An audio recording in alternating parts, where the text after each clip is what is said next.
So Jack, with the new electric vehicles coming on board, what do you think about the industry happening in Malaysia?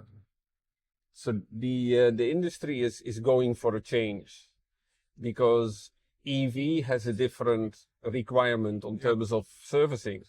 And will also, it has a safety aspect to it, which is very important. Yeah, from 12 volts to 400. From 12, yeah. And that is potentially very dangerous, so should be treated with care. So the people treating these cars should be prepared. And of course, that is easy to do for the manufacturers because they can roll this out. Exactly. But their reach is only a limited part because beyond the world of automotive repairers, there's a whole world of independent workshops. That is exactly what I had in mind. You see, the local repairers who were, you see, when we were growing up, I mean, those times the local repairers would learn from the brands, or they would learn from experience by doing things, right? But now you can't do things on an EV. You need to be sure before you actually touch the vehicle. Yeah. I mean, I wouldn't like to allow anybody to touch my EV if he's not trained on it. No. Right? So the local repairers, which I think, if I have the numbers on the top of my mind, is roughly like 53,000 of local repairers in Malaysia. In Malaysia. Independent workshops. Independent repair workshops. So what happens to them? Yeah. You see, the brands, as it is, they are limited. They are only in urban areas.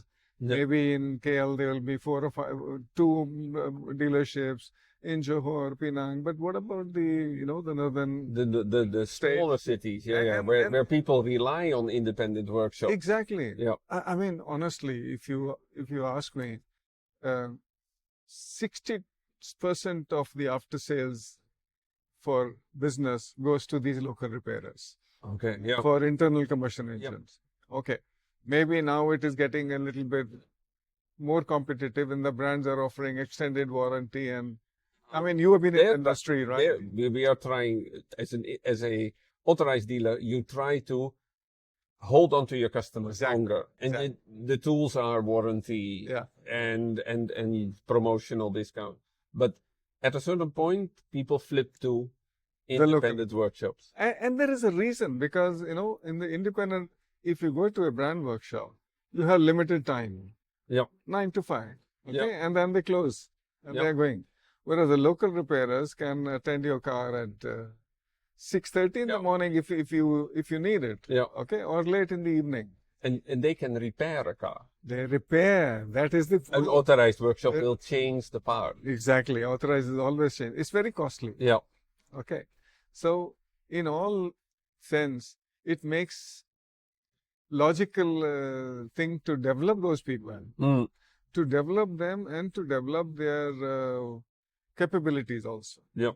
Give them, and not only that, even if I develop people, if I develop a repairer, if you have an EV, you will not come to me. But if I am able to certify that, okay, this is a certified workshop, also for EV. Also for EV. And they have certified technician, they have tools, and so on and so forth. So then probably it gives a semblance of authority or respect to the EV. Yeah. What do you think about that if we do that? Because in my sense, if we don't do that, then those 53,000 repairers will probably die a slow death. Yeah. They from the industry itself, from these independent workshops, there will be a request for these kind of trainings once the EV starts hitting start entering that workshop. Yeah. But the hand should be put ahead, and we should prepare for this. Exactly. So we need to do this transformation much earlier. Right now, I think, again, the numbers, if I throw a number, maybe roughly 45 to 50,000 vehicles on road in Malaysia. EV or cars on road? Yeah. By now, yeah. Yeah. Okay. When it was only hybrid, it's okay because it's possible to do that. But for EVs, you need some certification. No, hybrids already.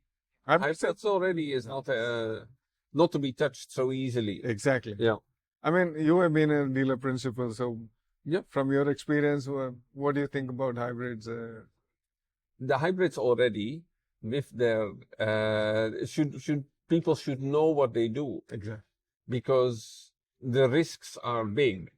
If you mistreat a hybrid car, the risk of fire or of personal injury for the people touching it is there. I agree with you. In fact, with EVs is much more, because now all our boys are experienced on 12 volts or maximum 24 volts. Yeah. And now we are talking about 400 volts. And 12 volts is a walk in the park. Yeah. 48 volts is no fun. Anything above 60 you can... Yep. Yeah. Mati, as they say in Malay. So I think it is high time that we need to develop these people so that they are able to repair, Face the future. yeah, and save their own business. Yep. So For business continuity, they will need to make the transition. exactly. And it is not urgent at the moment, but the urgency will come fast. No, of course not. Yep. Because today, maybe EVs constitute only 4% or less than 5% of the total industry volume. Yep. But the plan is to go up to 30% by 2030 and 50% by 2050. And So- today we saw the EMAS 5 Yeah, at the price point of 60,000 ringgit. yeah, That is a game changer. yeah, yeah.